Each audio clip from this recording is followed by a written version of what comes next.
Hello, I am Jamie Buckland with the West Virginia Pew Families United for Education. Unfortunately, having some technical difficulties today, and so unfortunately, Ryan from KaiPod is not going to be joining me, but I'm just going to give a quick update on the Hope Scholarship, and then hopefully we'll get Ryan rescheduled so we can talk a little bit about KaiPod, their learning coaches, and their new Catalyst program that is going to support micro school entrepreneurs. So kind of where we are with the Hope Scholarship right now is, well, first of all, let's just acknowledge it's the week where like nothing really gets done other than planning for the new year. So hopefully all of you had a wonderful holiday weekend and you're ready for another one. And then we can look forward to 2023. If you already have a Hope Scholar who's been awarded the scholarship, hopefully you've completed a survey and you are expecting those funds to be dispersed on January 15th.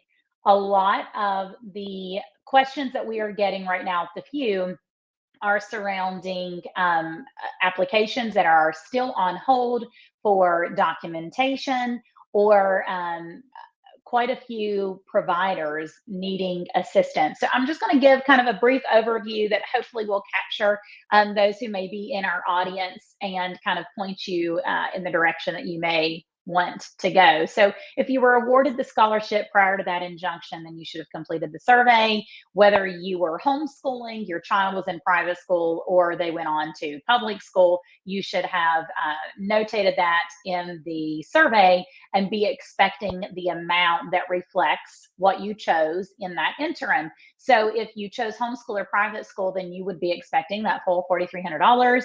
And if you did not, then, and I just noticed our title says a visit with Ryan Holmes. I'll have to edit that. Sorry, I'm like a child with my attention span. If you selected home or private, then you're expecting that full amount. If your child went on to public school, whether that was in person or virtual, then you are actually expecting a prorated amount that will reflect the number of days that that your child was enrolled in the system. So that's kind of where we are. We expect those funds to hit January 15th. And so they'll be inside the portal in their account. Now, if you had submitted an application to apply and hadn't actually completed the application process, you should have already heard back from the team at the Hope office and should have been able to submit your application.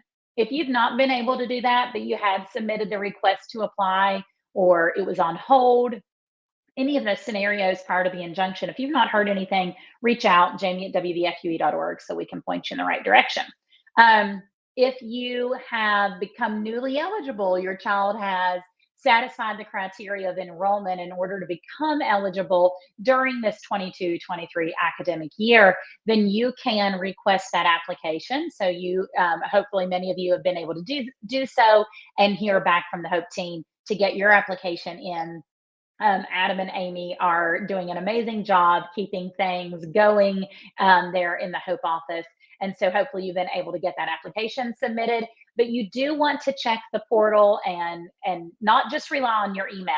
There have been some tech issues when it comes to the portal and the account. So you want to make sure that you're actually logging in and checking the portal to see if your application, what the application status is. If the application status says awarded, then you should be good to go. If the application status says that it is on hold or that it's just been submitted and it's been a minute, then you want to make sure that you are getting connected. Again, you can reach out to us and we will loop you in through the EMA portal. We're trying to direct all of those emails because what has been happening is we're doing our best to actually keep up with that and keep a running list of whose issues have been resolved. And we don't want something to fall through the cracks. So that's why we're trying to direct traffic through us, quite honestly, is so that we can support you in that and make sure that it's getting processed. So that's kind of where we are from the parent perspective. I know many of you are working to notify providers that they can participate in the Hope Scholarship Program. I think that's amazing. We just brought on a new staff member, Lee Korn, who is going to be kind of taking over that for the few, contacting providers and working with them. So I'm super excited about that. But hopefully you've been in touch with them and they are able to create accounts. So let's hop over to that provider perspective. Providers can serve Hope Scholars in three different ways. They're either a participating school, and that would mean an Exemption B or K non-public school. I feel something stuck to me. In the state of West Virginia. So a non-public school in the state of West Virginia, or a private school outside of the state that is a participating school.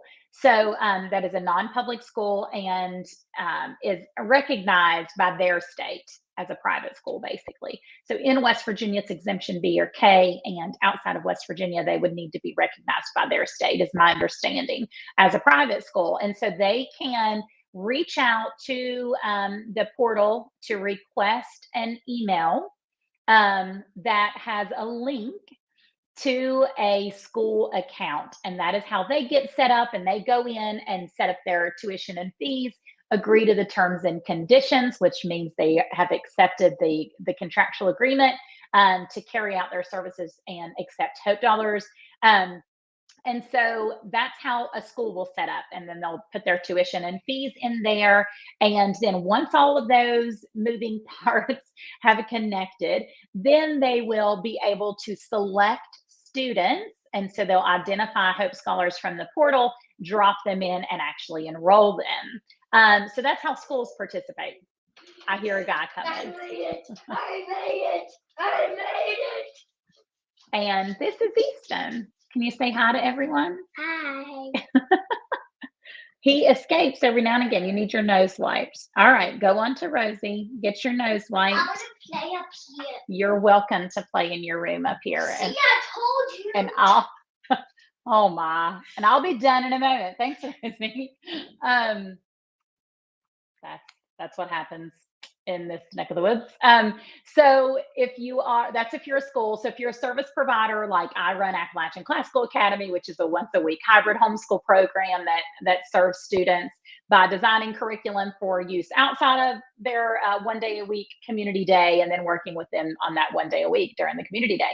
And so if you are a service provider that fits into that bucket, then you log on. It's the same portal. So you go to the Hope Scholarship website. What is it? HopeScholarshipWV.com. Same website.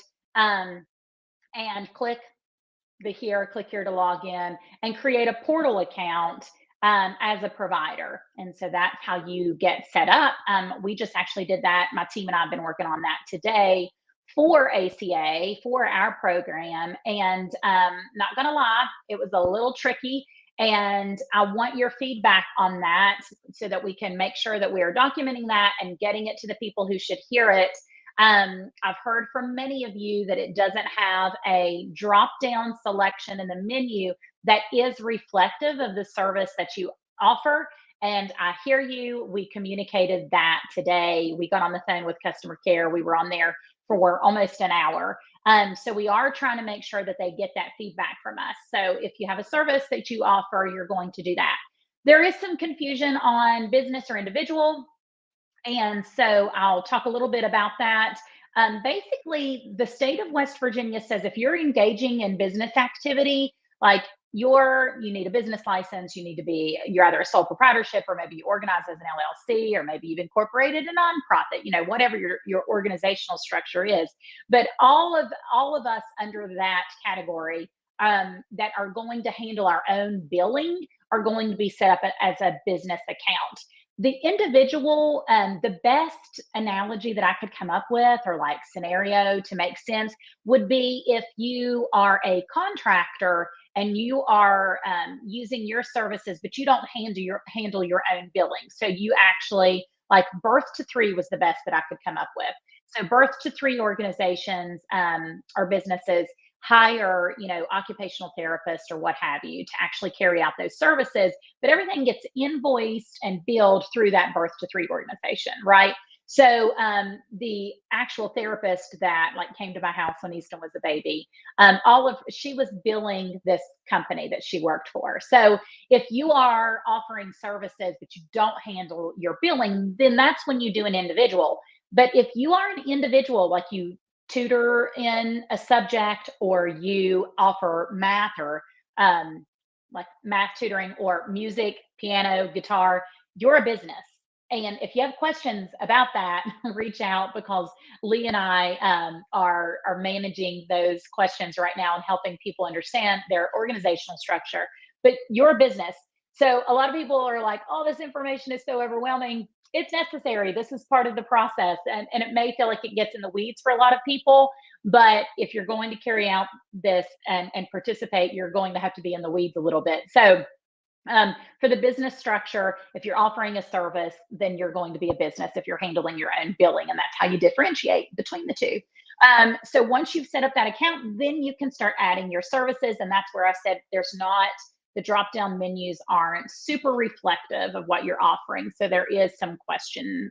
There are some questions about that. Now my other kid is coming in, distracting me. It's a distracting day here. There are rolls of tape on the steps in the white container. Because that's where the tape should be.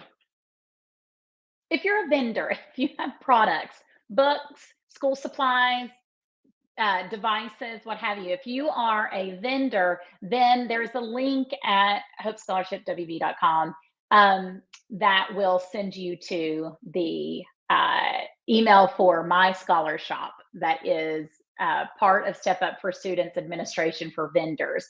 So there's three main buckets for providers, and that's just a brief overview on how you would get started to load up your products and services. But if you have trouble, we're here and we are trying to make sure that you feel supported and guided to the best of our ability through the process. We're not the treasurer's office. We're not set up for Step Up for Students. We are the West Virginia Few working outside of those agencies and nonprofits, just as a private organization here to kind of help you answer those kind of nuanced questions and make sure that your feedback gets directed in the right place. That's all I've got. That's the basic update. January 15th is the date that we're all looking forward to. Hopefully before that, we'll get a list of who is participating in the program and who we can plan to shop with. My understanding is once the money is dispersed into the accounts, then we'll be able to select and use that with different providers and shop for different items. So if you're planning to be reimbursed, make sure you've kept all of your documentation. We are still waiting for the final steps on what reimbursement looks like. That's all I've got. If you need us, we're here. We're embarrassingly easy to find on all the socials. You're free to leave a comment and we'll get back with you. So I hope you guys have a lovely holiday weekend bringing in the new year. And we expect to have more information and be back next year to share what we've learned about the implementation of HOPE. And then we'll be looking forward to March 1st when the new application season opens. So you guys have a great weekend. Thanks so much for tuning in.